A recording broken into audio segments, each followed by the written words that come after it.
A champion is someone who gets up when he can't. नमस्कार दोस्तों, मेरा नाम साहिल है और आज 29 अगस्त यानी खेल दिवस है। मेरे साथ इस उपलक्ष्य में मेरी खिलाड़ी दोस्त अनुष्का मेरे साथ है, जो आपको ये सब अपने बारे में बताएंगी।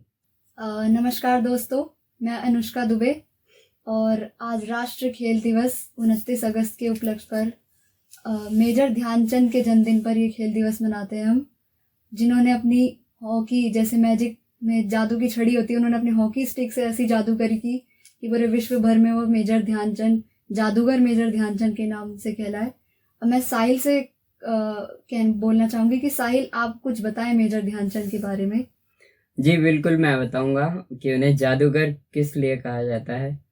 एक बार की बात है, जब वो ग्राउंड में खेल रहे थे तो उन्होंने इतने गोल स्कोर कर दिए थे कि लोगों को शक होने लगा कि उनकी जो हॉकी स्टिक है उसमें कुछ है। तो हिटलर, आपको पता ही है, एक डिक्टेटर थे, जिन्होंने मेजर ध्यानचंद की जो हॉकी स्टिक है उनको चेक करने के लिए उन्होंने पूछा कि इसकी जो हॉकी स्टिक है इसमें शायद स्प्रिंग लगी है, इसीलिए इतनी जल्दी जल्दी स्कोर कर रहे हैं। जब उन्होंने चेक किया तो उसमें कुछ भी नहीं निकला। वो उनके गेम की, उनके खेल के प्रति जो उनकी इच्छा थी और चाहत थी, उसके बदौलत ये सब था। तो ऐसे ही हम जो स्पेशल स्पोर्ट्स खेलने वाले बच्चे हैं, हम भी ऐसी ही चाहत अपने स्पोर्ट्स के लिए रखते हैं। तो मैं अनुष्का से पूछना चाहूँगा, अनुष्का, आप कौन सा स्पोर्ट्स खेलती हैं और आप आगे क्या क्या करना चाहती हैं? साहिल, मैं एथलेटिक्स करती हूँ। एथलेटिक्स में मैं लॉन्ग डिस्टेंस रनर हूँ, जिसमें मैं 1500 मीटर और 5000 मीटर की रन करती हूँ, और साथ ही मैं ब्लाइंड फुटबॉल और हॉबी के लिए ब्लाइंड क्रिकेट भी खेलती हूँ। हाँ, ये तो बहुत ही अच्छी बात है अगर आप ये सब खेलते हैं। तो आप ये बता सकते हैं कि जैसे मैं भी ब्लाइंड फुटबॉल खेलता हूँ, बट रनिंग का इतना एक्सपीरियंस नहीं है मुझे। तो आप जैसे पोडियम वगैरह फिनिश करते हो तो वहाँ पर आपको कैसा लगता है, मतलब स्टार्टिंग में जब आपने फर्स्ट रेस अपनी शुरू की थी? मैंने अपनी जर्नी स्टार्ट की थी कुछ 2-3 साल पहले, 2019 में। तब मैं यहाँ पर आई थी तो मुझे पता चला था कि ब्लाइंड स्पोर्ट्स क्या होता है, जो भी। तो मैंने अपनी स्टार्टिंग की, प्रैक्टिस सेशंस लेने स्टार्ट किए। और एथलेटिक्स में ये कि हमें गाइड रनर मिलता है, जैसा कि मैं टोटली ब्लाइंड हूँ, तो हमें एक साथ में जिसे जो थोड़ा बहुत देख सकता है या जिसे दिखता है, वो हमें गाइड रनर के तौर पे मिलता है, जो जो हमारे साथ दौड़ता है। तो मैंने अपनी फर्स्ट रेस 2020 में की थी, जब लॉकडाउन हो गया था पूरी तरीके से। तो वर्चुअली इवेंट ऑर्गेनाइज कराते हैं, जैसे मैराथन हम लोग किसी लोकेशन पे जाके करते हैं, लेकिन वैसे नहीं, हम लोग कोई फिटनेस एप्लीकेशन को अपने पास रख के उसे ट्रैक करते हैं और फिर दौड़ते हैं, अपनी जो डिस्टेंस है वो कवर करते हैं। तो मैंने अपनी फर्स्ट रेस की थी, तब मुझे पोडियम फिनिश करके ऐसा लगा था जैसे कि मतलब काफ़ी एक अलग एक्सपीरियंस मिला था मुझे, जो। और उसके बाद मैंने यहाँ पे आके भी 1-2 रेसेस की हैं, जो मैंने ऑडियंस के सामने की है। तो वो फिनिश करके तो एक अलग ही लेवल का जो खुशी होती है वो होती ही है, ऑब्वियस सी बात है कि हर प्लेयर को मिलेगी ही सही। साहिल, आप बताइए, मैं आपसे जानना चाहूँगी कि ब्लाइंड फुटबॉल आप खेलते हैं तो उसमें आप किस लेवल तक गए हैं और कहाँ कहाँ तक आप खुद को देखते हैं? हाँ, मैं ब्लाइंड फुटबॉल खेलता हूँ और मुझे उससे बहुत ही ज़्यादा प्यार भी है। और मैंने अभी तक 2 टाइम नेशनल के इंडियन कैंपर रहा हूँ और 2 टाइम नेशनल खेला हुआ है। और यहाँ पर अभी 2022 में ही इनविटेशनल और ऑल इंडिया इनविटेशनल टूर्नामेंट हुआ था, जिसमें मैंने हाईएस्ट गोल स्कोर किए थे। और मैं चाहता हूँ कि मैं अपनी टीम इंडिया की जर्सी पहनकर एक बार पैरालंपिक्स में उतरूँ और अपने देश के लिए कुछ कर सकूँ। जी बिल्कुल साहिल, हर हर खिलाड़ी का लगभग यही सपना होता है कि वो अपने आप को इंडियन जर्सी में देखे, चाहे वो कोई से भी गेम का हो। हाँ बिल्कुल।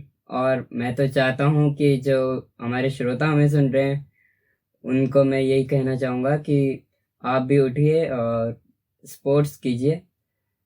हाँ, मानता हूँ कि हर कोई नहीं कर पाता है, पर अपनी फिटनेस के लिए ज़रूर आपको करना चाहिए। जी बिल्कुल, मैं भी आपकी बात से सहमत हूँ कि आप अपने स्तर पर जितना अपनी फिटनेस के लिए, क्योंकि आजकल फिटनेस लेवल मतलब सबका डाउन होता जा रहा है, काफ़ी ज़रूरत हो रही है हर हर किसी को फिटनेस की। तो अपने स्तर पर आप जितना कर सकते हैं, एटलीस्ट प्रोफेशनली नहीं तो अपनी फिटनेस के लिए स्पोर्ट्स कीजिए।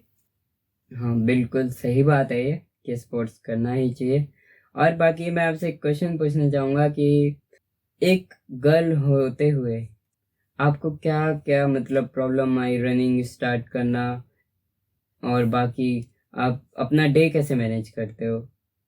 सही क्वेश्चन है आपका। काफ़ी थोड़ा बहुत लगता है ऐसा कि क्योंकि आप लोग हैं तो आप लोग विदाउट प्रॉब्लम, मुझे जो लगता है कि थोड़ी बहुत प्रॉब्लम हमें फेस करनी पड़ती है। जैसे मैंने स्टार्टिंग में अपने जो प्रैक्टिस सेशंस लेने स्टार्ट किए थे तो कई बार ऐसा होता था कि मैं ही होती थी या फिर कहीं किसी रेस वेस में जाना होता था तो अ, अकेली ही लड़की होती थी या लड़कियां कम, उनकी संख्या कम होने के कारण थोड़ा सा रह जाता था, किसी कॉम्पिटिशन्स में हम लोग रह जाते थे।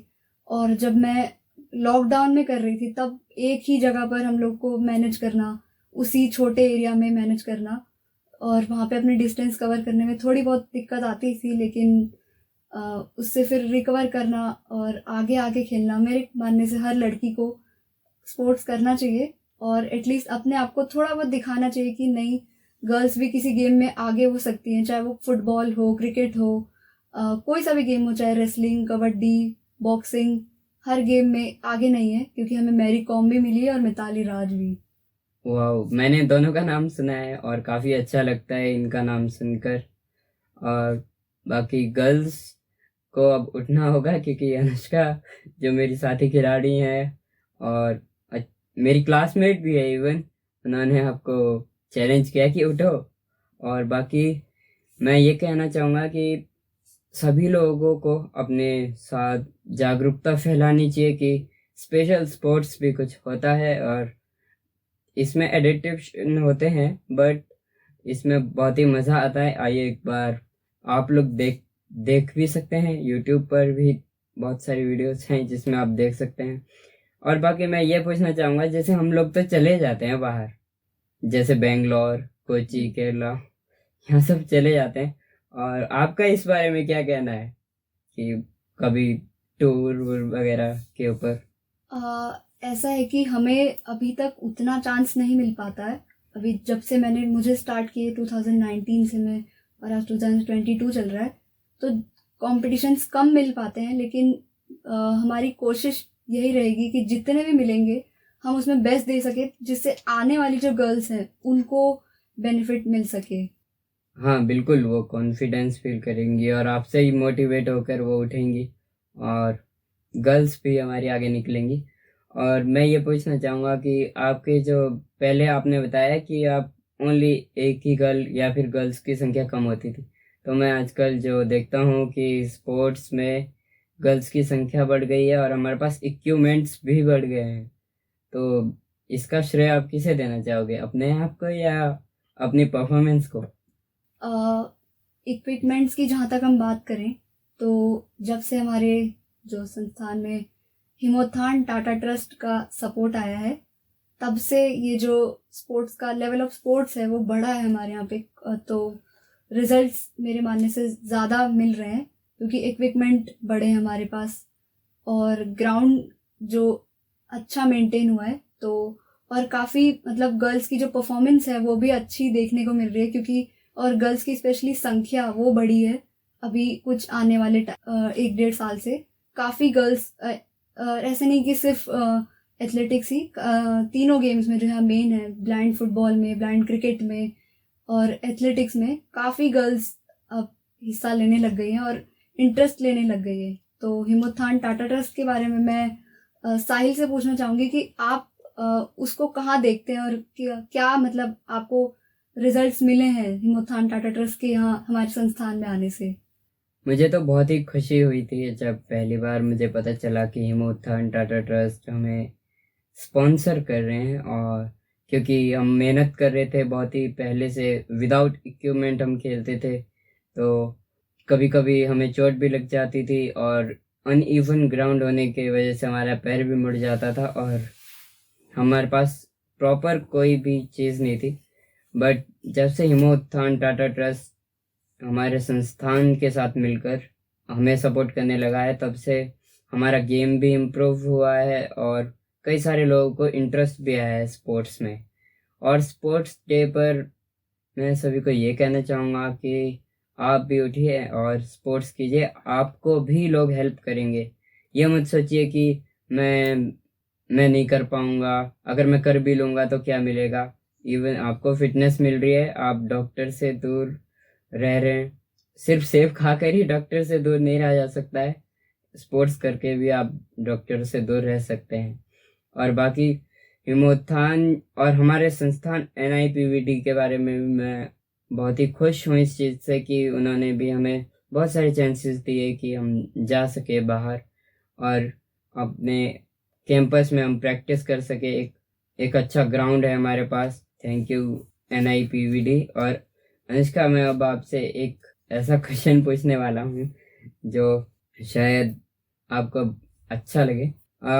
मेरा ये सवाल है कि जैसे कोई जूनियर है और आपको उसको मोटिवेट करना है कि आप भी स्पोर्ट्स में आइए, तो आप सबसे पहले उनके साथ कैसे बिहेव करेंगे? देखिए, ऐसा है कि अगर जैसे कोई जूनियर है और मैंने उसे कभी कहीं खेलते देख लिया ग्राउंड में, या उसके मुंह से थोड़ा भी सुन लिया कि मुझे खेलना है या जो भी है, तो मैं उसे सबसे पहले बताऊंगी कि हमारे पास, क्योंकि हम लोग हैं आपके साथ, पहले सबसे पहले मैं इसे बताऊंगी कि हमारे पास सपोर्ट की कोई कमी नहीं है। हमारे कोच हैं जो बहुत सपोर्टिव हैं, श्री नरेश सिंह निहाल सर, वो आपको पूरा पूरा सपोर्ट देंगे। और हम लोग जो सीनियर्स हैं आपके, जो काफ़ी टाइम से कर रहे हैं स्पोर्ट्स, वो आपको सपोर्ट करेंगे। तो आप लोग बिल्कुल भी हेजिटेट मत होइए और स्पोर्ट्स कीजिए बिल्कुल। और मैं उन्हें बताऊंगी कि भाई, मतलब पूरी प्रोसेस बताऊंगी कि प्रैक्टिस सेशंस होते हैं यहाँ पे, प्रॉपर आपको गाइडेंस मिलती है कोच सर से, तो आपको कोई प्रॉब्लम नहीं आने वाली। और मैं ये भी बताऊंगी कि आपका फ्यूचर है, आप ये मत सोचिए कि और आप लोग, अगर आपको कुछ नहीं भी कर पाए, तो मैं आपकी पहली वाली बात से काफ़ी सहमत हूँ कि सिर्फ सेब खा के डॉक्टर से दूर नहीं रहा जा सकता। अगर आपको एक अच्छी फिटनेस मिल रही है तो उसमें कोई लॉस नहीं है आपका। स्पोर्ट्स करने से आपको कोई लॉस नहीं हो रहा है, आपको बेनिफिट ही मिल रहा है। और उन्हें ये बताऊंगी कि पैसा ही सब कुछ नहीं होता, आपको एक फेम देता है स्पोर्ट्स, जो आप अगर अभी से स्टार्ट करोगे तो आप बड़े लेवल पे जा सकते हो। और अब अच्छा फेम, जिसका एग्जाम्पल अभी करंट थोड़े टाइम पहले ही ओलंपियन हमारे नीरज चोपड़ा जी हैं, जिन्हें आप आज पूरा विश्व जानता है कि वो गोल्ड मेडलिस्ट है। तो आप स्पेशल स्पोर्ट्स में भी ऐसे ही आप अपना नाम कमा सकते हो। अगर मैं ब्लाइंड स्पोर्ट्स में नाम लूँ तो अंकुर धामा जैसे एथलीट है हमारे पास, तो आप भी उनमें से हो सकते हो। आने वाले टाइम में हम आपको भी पढ़ सकते हैं, तो मैं उनके साथ उन्हें ऐसे ट्रीट करूँगी। हाँ, ये तो बहुत ही अच्छी बात है। और आपने नरेश सिंह निहाल सर के बारे में बताया, तो मैं तो उनसे बहुत ही ज़्यादा प्रभावित हूँ, क्योंकि वो हमारे साथ गिरते भी हैं और उठते भी हैं ताकि हम सीख सकें। और यही फार्मूला मैं अपने जूनियर्स पर भी अप्लाई करता हूँ कभी कभी, कि मैं उनके साथ, मुझे पता है कि मेरी स्किल्स अच्छी हैं और स्ट्रांग हैं, तो मैं उनके साथ हल्के से खेलता हूँ ताकि उन्हें मेरे को बीट करने का मौका मिले, ताकि उन्हें कॉन्फिडेंस आए। यही हमारे साथ हमारे कोच श्री नरेश सिंह निहाल जी करते हैं। वो सर मुझे बहुत ही अच्छा लगा, क्योंकि उन्होंने पहली बार मुझे कहा था कि आप खेल सकते हो, क्योंकि मुझे नहीं लगता था कि ब्लाइंड फुटबॉल में मैं खेल पाऊँगा। और उनका मैं बहुत ही ज़्यादा आभारी हूँ। और बाकी अनुष्का, अब आप बताइए कि आप क्या सोचती हैं अपने कोच नरेश सिंह निहाल सर के बारे में? जी बिल्कुल, जब मैं यहाँ पर आई थी 2019 में, तब मैं ऐसे ही जनरली जो हमारा क्लास का फिजिकल एजुकेशन का पीरियड होता है उसमें खेलती थी, लेकिन मैं अपना अपने आप को प्रोफेशनल स्पोर्ट्स पर्सन नहीं देखती थी कहीं किसी लेवल पे। लेकिन मुझे मेरे सीनियर से, जैसे आपने कहा था, वैसे ही मुझे भी मेरे किसी सीनियर ने गाइड किया था कि यहाँ पे प्रैक्टिस सेशंस होते हैं मॉर्निंग में, तो आप उसे अटेंड कर सकते। तो मेरा थोड़ा बहुत ऐसा नहीं था कि मेरा बिल्कुल भी इंटरेस्ट नहीं था, लेकिन वो मुझे लगा, एक किरण दिखी सुबह कि नहीं, मैं जा सकती। तो मैं ऐसे जस्ट फॉर गई थी अगली। तो मैं पहले तो ज़्यादा इतना अच्छा परफॉर्मेंस नहीं दे पाती थी, 2-3 दिन तक ऐसे ही चला। जो हमारा 400 मीटर का एक वो राउंड होता है, उस पर भी मैं कई बार रुक जाती थी।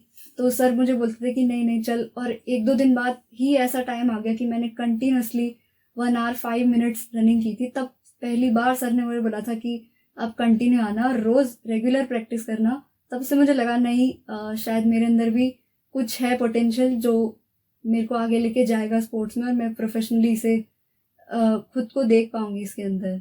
वाओ, आपने 1 hour and 5 minutes, इतना लॉन्ग टाइम आपने कंटिन्यूअस रनिंग की।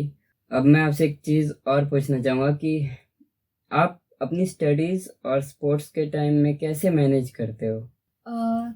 ये एक्चुअली हम लोग स्पोर्ट्स से ही सीखते हैं, टाइम मैनेजमेंट स्पोर्ट्स से, डिसिप्लिन स्पोर्ट्स से आता है। तो काफ़ी ऐसे की प्रॉब्लम नहीं हो पाती कि हम लोग, क्योंकि हमें पता है कि हमें अगले दिन 5 बजे उठना है जल्दी, तो उसी से हमारा जो टाइम मैनेजमेंट है खुद ब खुद मैनेज होता चला जाता है कि हमें किस टाइम अपनी स्टडीज़ कंडक्ट करनी है, किस टाइम हमें अपना टाइम जो है वो फिजिकल एजुकेशन मतलब जो स्पोर्ट्स को देना है, अपनी प्रैक्टिस को देना है। तो वो हम स्पोर्ट्स से ही सीखते हैं।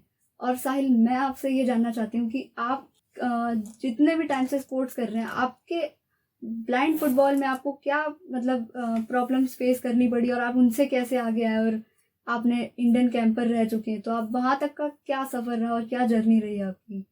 मैंने 2018 में खेलना शुरू किया था, मार्च के टाइम पर। तब मुझे बहुत ही ज़्यादा डर लगता था। उस बॉल के अंदर जो रिंग्स होते हैं, पेयरिंग्स होते हैं, वो एक बिग कॉइन जो हॉलो होता है अंदर से, उसके अंदर वो सब पेयरिंग्स रहते हैं। और फिर वो साउंड, जब बॉल स्पिन करता है तब वो साउंड करती है बॉल। और हमारी बॉल रेगुलर फुटबॉल से भारी होती है, जिसकी वजह से वो, अगर हम हार्ड हिट करते हैं तो वो बहुत तेज भी लग जाती है। पहले मुझे बहुत डर लगता था कि भैया लोगों के बीच कहीं मैं टकरा के गिर ना जाऊं और बॉल ना लग जाए। पर फिर बॉल 2-4 बार लगी जब, तब मुझे लगा कि हाँ, ये लग कैसे गई बॉल, अब तो मैं नहीं छोड़ूंगा। फिर मैंने खेलना स्टार्ट किया और फिर खेलता गया तो मेरे को पता चला कि ड्रिबलिंग भी कुछ होता है, तो मैंने ड्रिबलिंग भी स्टार्ट की। और जब तक बॉल मेरे पास रहती है मैं बहुत ही ज़्यादा कंफर्टेबल फील करता हूँ, वरना फिर कभी कभी फ्रस्ट्रेशन भी हो जाता है गेम में। मैंने छोटे मोटे टूर्नामेंट्स में जीतना शुरू किया और सर ने मुझे बहुत ही अच्छे से गाइड किया कि कैसे बॉल को कंट्रोल में रखना है और कैसे आपको अपनी स्किल्स को पॉलिश करना है। और सर ने फिर मुझे जब गाइडेंस दी, फिर मैंने वैसा ही किया। और फिर मैंने पहला नेशनल अपना 2018 में ही खेला, जो बेंगलोर में था। और उसके बाद पहला नेशनल मेरा अलवा में था, कोची में। फिर उसके बाद हम बेंगलोर गए। फिर उसके बाद तो लॉकडाउन ही लग गया था, और लॉकडाउन में भी मैंने फुटबॉल नहीं छोड़ा। इवन मैंने फुटबॉल को पन्नी में पैक करके भी खेला है कई बार। तो इस प्रकार से मैं 2019 में जब था तो मेरा नेशनल में अच्छा परफॉर्मेंस था, जिस वजह से मेरा सिलेक्शन हुआ था थाईलैंड पटाया के लिए। बट कुछ प्रॉब्लम हो गई थी डॉक्यूमेंट्स की, जिस वजह से मेरा पासपोर्ट नहीं बन पाया, उसकी वजह से मैं नहीं जा पाया। और सेकंड टाइम 2022 में भी मेरा सिलेक्शन यूके के लिए हुआ था, उस टाइम तक भी मेरा पासपोर्ट नहीं बन पाया और फिर से मैं उसे रिफ्यूज़ कर गया। और बाकी मेरा कोई कठिनाइयाँ जितनी भी थी वो सारी सॉल्व होती गई। और फिर तो टाटा ट्रस्ट हिमोत्थान भी हमारे साथ जुड़ा, तो सारे इक्विपमेंट्स। और अब बस ये है कि हम अच्छा परफॉर्म करें और अपने जो NIPVD है और टाटा हिमोत्थान है, इवन अपने स्टेट को अच्छे रिजल्ट्स दें, क्योंकि हमें सब कुछ मिल चुका है और आगे तभी मिलेगा जब हमारा रिजल्ट अच्छा होगा। जी बिल्कुल साहिल। और मैं जो हमारे श्रोता सुन रहे हैं उन्हें बता दूं कि जो साहिल हैं मेरे खिलाड़ी दोस्त, वो भी दी मैजिशियन के नाम से जानते हैं, और हमारे कोच सर उन्हें दी मैजिशियन ही बोलते हैं, जादूगर जिसे बोलते हैं, क्योंकि इनकी जो ड्रिबलिंग है वो काफ़ी मतलब जो फुटबॉलर्स हैं उनसे फास्ट ड्रिबलिंग करते हैं, और स्कोरर भी बहुत मतलब एक अच्छे अटैकर भी हैं ये। और मैं आपसे ये जानना चाहूँगी कि जो आप, जैसा कि आप बता रही थी कि लॉकडाउन है, और मुझे पता है कि क्योंकि मैं एथलेटिक्स करती थी, क्योंकि वो एक इंडिविजुअल गेम है, लेकिन फुटबॉल जो है वो टीम गेम है। तो आप ब्लाइंड फुटबॉल को लॉकडाउन में कैसे कंटिन्यू रखते थे और वहाँ आपको क्या प्रॉब्लम्स आती थी? ब्लाइंड फुटबॉल को कंटिन्यू रखना तो बहुत ही मुश्किल था लॉकडाउन के टाइम पे, क्योंकि टीममेट्स नहीं होते थे कोई भी। तो बॉल का फील लेना ही मेरे लिए उस टाइम पे सबसे मेन जो मेरा काम था यही था कि मैं अपने साथ बॉल को रखूं, जितना उसके साथ जो कुछ कर सकता हूँ छोटे से एरिया में वो कर सकूं। और बाकी मैंने, जैसे कि आपने बताया कि आप एथलेटिक्स भी करते हो, तो मैंने भी अपनी फिटनेस को बराबर रखने के लिए, ताकि क्योंकि फुटबॉल में सबसे ज़्यादा फिटनेस चाहिए होती है, क्योंकि मुझे फास्ट ड्रिबल भी करना है, फिर मूव्स भी बनाने हैं। तो इसी के लिए मेरे को अपनी फिटनेस को भी बहुत ही अच्छा रखना होता था, तो इसलिए मैं लॉकडाउन में ज़्यादातर एथलेटिक्स की प्रैक्टिस करता था। जी बिल्कुल साहिल, क्योंकि फिटनेस हर गेम के लिए मेन होती है, चाहे वो कोई भी गेम हो। पूरे स्पोर्ट्स में फिटनेस मेन होती है, तो हम लोग स्टार्ट वहीं से लेते हैं, चाहे वो टीम गेम हो चाहे वो इंडिविजुअल गेम हो। और साहिल, मुझे अब ये बताइए कि हिमोत्थान टाटा ट्रस्ट के आने के बाद से जो ग्राउंड की पोजीशन है उसमें क्या चेंजेस देखने को मिले हैं, क्योंकि ग्राउंड पहले कैसा था और अब उसमें क्या चेंजेस, क्या नए इक्विपमेंट्स आपको मिले हैं जिससे आप अपने गेम को इजीली खेल पा रहे हैं। हमें बहुत सारे इक्विपमेंट्स मिले जो हमारे पास पहले नहीं था। पहले तो हमारा जो ग्राउंड है वो ही 20 बाई 40 का नहीं था, जो कि अब 20 बाई 40 का है। और साइड बोर्ड्स भी हैं जिस पर हमारे ही बैनर बने हुए हैं, जो हमने अचीवमेंट हासिल किए हैं उसी के बैनर बने हुए हैं। तो काफ़ी खुशी होती है वो सब देखकर। और पूरा ग्राउंड नेट से कवर्ड है ताकि बॉल जो है वो बाहर न जाए, जिसमें हम बहुत ही अच्छा फील करते हैं। और बाकी बच्चे बहुत ही ज़्यादा मोटिवेट भी होते हैं ये सब इक्विपमेंट्स देखकर, उन्हें भी खुशी होती है। जी बिल्कुल। मैं आपको जो श्रोता सुन रहे हैं उन्हें बता दूं कि ब्लाइंड फुटबॉल में साइड बोर्ड्स होते हैं, जिनके वजह से जो टोटली ब्लाइंड है उस वो खेलने में इजी होता है हमें, जिनकी वजह से जो बॉल है वो लोकेट हम आसानी से कर पाते हैं, क्योंकि साइड बोर्ड्स होते हैं तो बॉल बाहर नहीं जाती। और काफ़ी सारे जो मेजर रूल्स हैं ब्लाइंड फुटबॉल के, जिसमें एक मेन रूल है कि हमें वॉय बोलना पड़ता है, जैसे जैसे कि जो हमें पता चल रहा है कि सामने वाला प्लेयर कहाँ है और क्या है।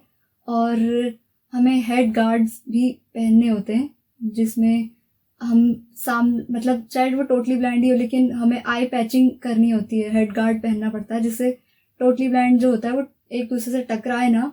और वॉय बोलना कंपल्सन होता है, VOY एक वर्ड है वॉय, वो हमें बोलना होता है।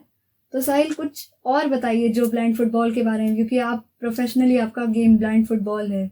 जी हाँ, ब्लाइंड फुटबॉल की सबसे ज़्यादा मज़ेदार चीज़ तो मैं आपको बताना भूल ही गया कि जो प्लेयर्स जो अंदर खेलते हैं फील्ड में वो 5 होते हैं। एक गोलकीपर होता है जो फुल्ली साइटेड होता है, और उसी जैसे हमारे जो अपोजिट गोलकीपर है उसके पीछे एक गोल गाइडर, जिसे हम कहते हैं गोल गाइड, जो हमें स्कोरिंग एरिया में आने आने के बाद गाइड करता है कि कैसे हमें, कहाँ पर हमें शूट करना है। तो उसी का रोल हमारे कोच नरेश सिंह नयाल सर बहुत ही अच्छे से निभाते हैं, और उनकी आवाज़ से ही हमें जोश आ जाता है कि हम गोल को स्कोर करें। और सबसे मज़ेदार बात यह है कि जिसके खिलाफ हम गोल स्कोर करते हैं वो फुल्ली साइटेड होता है, और इसीलिए मुझे बहुत ही ज़्यादा अच्छा फील होता है कि हमने किसी फुल्ली साइटेड जो नॉर्मल पर्सन है उसे गोल स्कोर किया। और इस गेम का सबसे मज़ेदार पहलू ही यही है। जी बिल्कुल सही बोल रहे हैं आप साहिल, कि मैंने नरेश सर को देखा है गोल गाइडिंग करते हुए, उनकी आवाज़ से ही हमें जोश आ जाता है कि नहीं, हम मार सकते हैं। और यही स्पेशलिटी है कि हम लोग टोटली ब्लाइंड होके आई पैच करके, हेड गार्ड पहन के, जो फुल्ली साइटेड होता है उसके सामने गोल स्कोर करते हैं। तो ये काफ़ी इंटरेस्टिंग चीज़ है। हाँ बिल्कुल।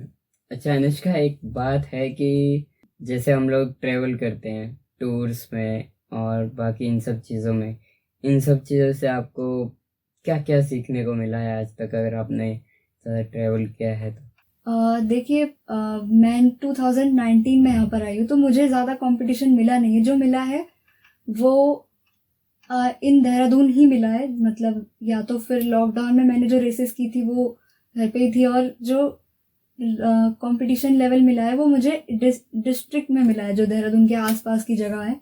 तो वहाँ का एक्सपीरियंस तो मेरा काफ़ी सही अच्छा ही था कि मतलब काफ़ी सपोर्टिंग, जो हमारे साथ कोच सर भी कई बार जाते हैं तो काफ़ी सपोर्टिव, जो हमारे टीम मेट्स होते हैं, जो टीम मेट्स होते हैं हमारे, क्योंकि एथलेटिक्स में भी काफ़ी जो लोग जाते हैं मैराथन वगैरह के लिए, तो वो एक्सपीरियंस वहाँ पे पोडियम फिनिश करना, वो भी एक अपने आप में एक बड़ी बात होती है। वहाँ पे मेडल लाना, पोडियम फिनिश करना, वहाँ पे पोजीशन आने से ज़्यादा भी अपने आप में कि आपने आपकी टाइमिंग वगैरह, आपका डिस्टेंस आपने कवर किया उस टाइम में, तो वो मेन होता है। तो और काफ़ी टीम मेट्स के साथ इंजॉयमेंट वगैरह। और साहिल, आपसे मैं जानना चाहूँगी कि आपने काफ़ी ट्रैवल किया है, जैसे आप बोल रहे हैं 2 बार इंडियन कैंपर और 2 नेशनल्स खेले हैं, तो आप तो बाहर भी जा चुके हैं, बैंगलोर, केरल, तो आपका एक्सपीरियंस क्या रहता है और आप कैसे लेते हैं मतलब? हाँ, बिल्कुल। मैं ये कहना चाहूँगा कि जितने भी हमारे जो डिसेबल हैं, डिसेबल पर्सन्स जितने भी हैं, मैं उन्हें डिसेबल तो नहीं मानता क्योंकि वो डिफरेंटली एबल्ड होते हैं। तो मैं यही कहना चाहूँगा कि आप डिफरेंटली एबल्ड हो, इस चीज़ को आपको दिखाना होगा, चाहे आप स्पोर्ट्स के थ्रू, जो भी आपके अंदर प्रतिभा है उसके थ्रू आप दिखा सकते हैं। तो मैं तो खेलने में ही ज़्यादा ध्यान देता हूँ। तो खेल के द्वारा मुझे ट्रैवलिंग का बहुत ही अच्छा अनुभव हो चुका है कि हमें कैसे क्या करना है। और जैसे वेटिंग रूम में अगर बैठे हैं, कभी कभी हम फ़ोन ढीला छोड़ देते हैं। तो एक दिन सर ने मेरे साथ ऐसा किया था कि फ़ोन छीन लिया। तो उन्होंने बताया कि कभी भी बाहर हो कोई वी आई तो उसे फ़ोन को टाइटली पकड़ना चाहिए ताकि कोई छुड़ा ना ले, क्योंकि साइटेड तो देख भी सकता है कि यार कौन ले गया, पर हमें तो पता ही नहीं चला, ले गया तो फिर वो उसका ही हो गया। अब ऐसा कई सारे एक्सपीरियंस मिलते हैं लाइफ के, पब्लिक ट्रांसपोर्ट में ख़ास तौर पे, और काफ़ी मज़ा आता है और हमें अनुभव मिलता है कि हमें कैसे अपने आप को सुरक्षित रखना है, और जो ट्रैवलिंग है उससे हमें क्या क्या सीखने को मिलता है ये भी देखना होता है। बाकी काफ़ी मज़ा आता है। और सबसे ज़्यादा जो अच्छा मुझे लगा कि साउथ में जाकर हम दूसरों से घुलते मिलते हैं, और हमें भी लोग एज अ डिसेबल नहीं, एज अ फ्रेंड फ्रैंक होकर हमसे बात करते हैं। और यही हम भी चाहते हैं कि लोग हमसे एज अ काइंडनेस नहीं, एज अ फ्रैंक होकर हमसे बातें करें। और आई थिंक आप भी यही चाहते होंगे कि आपसे हर कोई फ्रैंक होकर बात करे, कि आपकी डिसेबिलिटी को देख के काइंडनेस जो ये लोग दिखाते हैं वो ना दिखाएं। जी बिल्कुल, मैं आपसे कम्प्लीटली एग्री हूँ कि हम लोग डिसेबल नहीं है, डिफरेंटली एबल हैं, और हम वही चीज़ कर सकते हैं जो साइटेड एक नॉर्मल पर्सन आराम से कर सकता है। और काफ़ी एक्सपीरियंसेस मिलते हैं, जैसे हम लोग भी कहीं रेसेस में जाते हैं तो काफ़ी लोगों से मिलने का, अलग अलग लोगों से मिलने का हमें मौका मिलता है, उनके एक्सपीरियंस हमें जानने का मौका मिलता है, हम उनको अपने एक्सपीरियंसेस बता सकते हैं। आज हमारे लिए काफ़ी शुभ दिन है। राष्ट्रीय खेल दिवस के उपलक्ष्य पर मैं सबसे यही कहना चाहूँगी कि आप खेलिए, क्योंकि स्वस्थ शरीर में ही स्वस्थ मस्तिष्क का वास होता है। तो आप स्पोर्ट्स से जुड़िए, जितना हो सकता है जुड़िए, और आप लोग स्पेशल स्पोर्ट्स को भी से भी जुड़िए। तो मैं और हमारे साथ खेलिए। अगर आपने अभी तक शुरुआत नहीं की तो अब कीजिए शुरुआत और खेलिए, और लोगों को भी प्रोत्साहित कीजिए कि वो भी खेलें। मैं इस खेल दिवस के उपलक्ष्य में अपने दोस्तों से यही कहना चाहूँगा कि आप खेलिए, और खेलिए बट अच्छा खेलिए, और खेल को अपने लिए एज अ प्रोफेशन भी आप यूज़ कर सकते हैं, क्योंकि इसमें बहुत ही सारे स्कोप भी हैं। और इस खेल दिवस पर मैं अगर यहाँ पर आपसे बात कर सकता हूँ तो अगला दिन आपका भी हो सकता है कि आप भी कर सकते हैं। तो खेलिए और आगे बढ़िए, देश का नाम रोशन कीजिए।